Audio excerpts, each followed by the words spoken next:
Well, good morning. Good to have you, and do hope that your morning has started off well. It is good to see each one of you. Hope it's been a good week for you also. And here we are to the end of another week. Valentine's Day is quickly approaching tomorrow, and looking forward to what the Lord has for us for the weekend on Sunday. I think it'll be a good day, and looking forward to it. I hope that you are as well.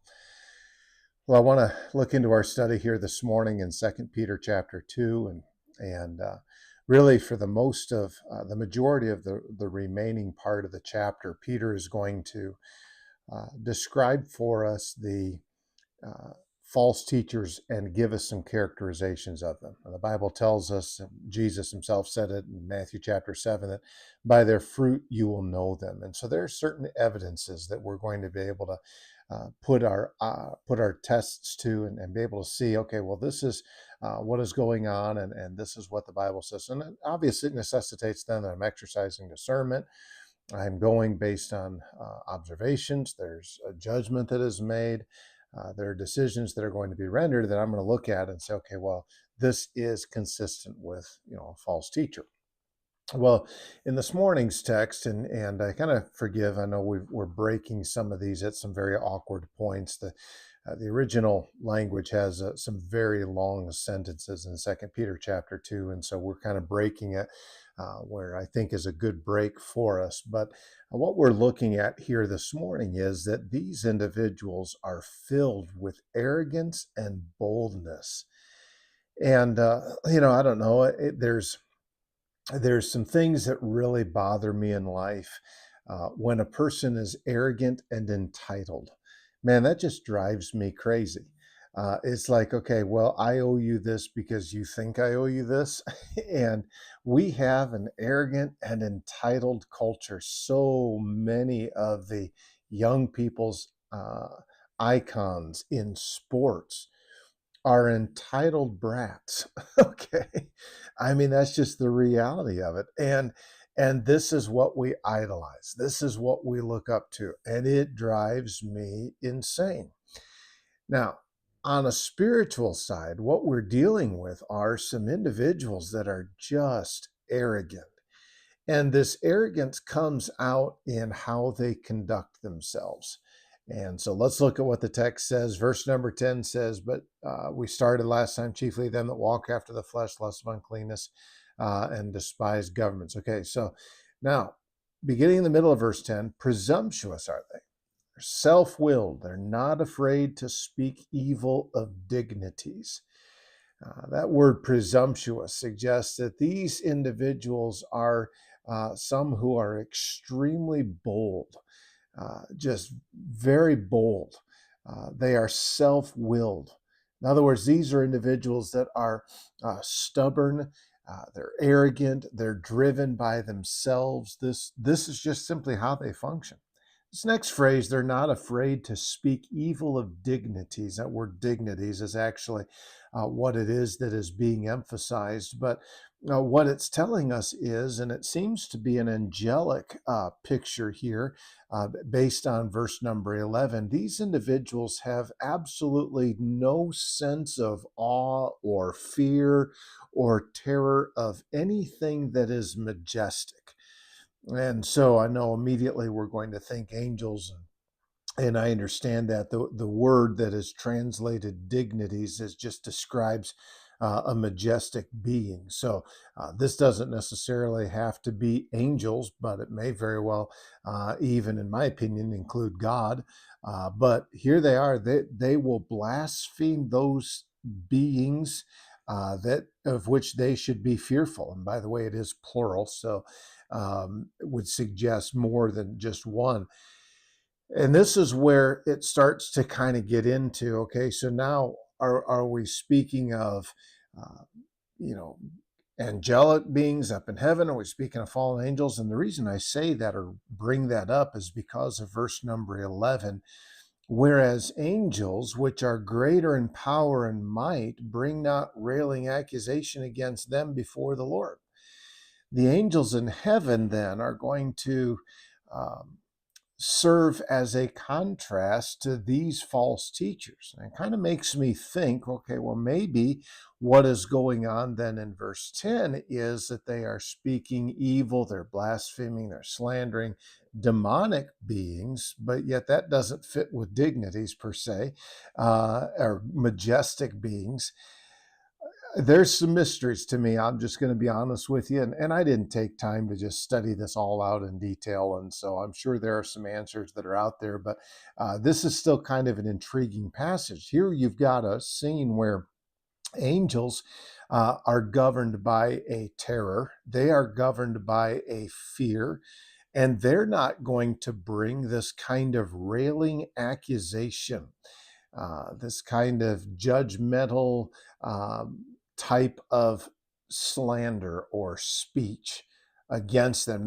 They aren't going to do that before the Lord. Okay, so now let's just kind of back off of trying to figure out the exact details of all this, because what's going on? What's going on is these false teachers demonstrate a boldness, an audacity that is greater than something even the angels possess, and the angels have greater power and greater authority. And so they're unwilling to do this. So you've got these false teachers who are treading on territory that even angels themselves aren't willing to go down.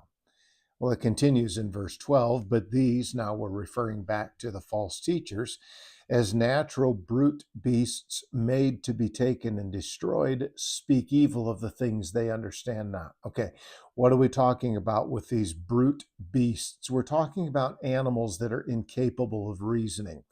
Now, as soon as I say that, someone's going to be upset because their dog, and Ruger, we'll take Ruger. Ruger is perfectly capable of reasoning through certain things now at times, but then there are other times, okay? And it reminds me, he is an animal that is not given to reason. The other day, he was mad about something. I'm really not sure why. And he'll just do this. He'll just get wild hairs and just go do something, just go be a pain for whatever reason. And typically, what he does is he'll go grab something out of a trash can and then hide behind a chair. And he knows where we can reach him easily and where we can't. So he does have some reasoning ability.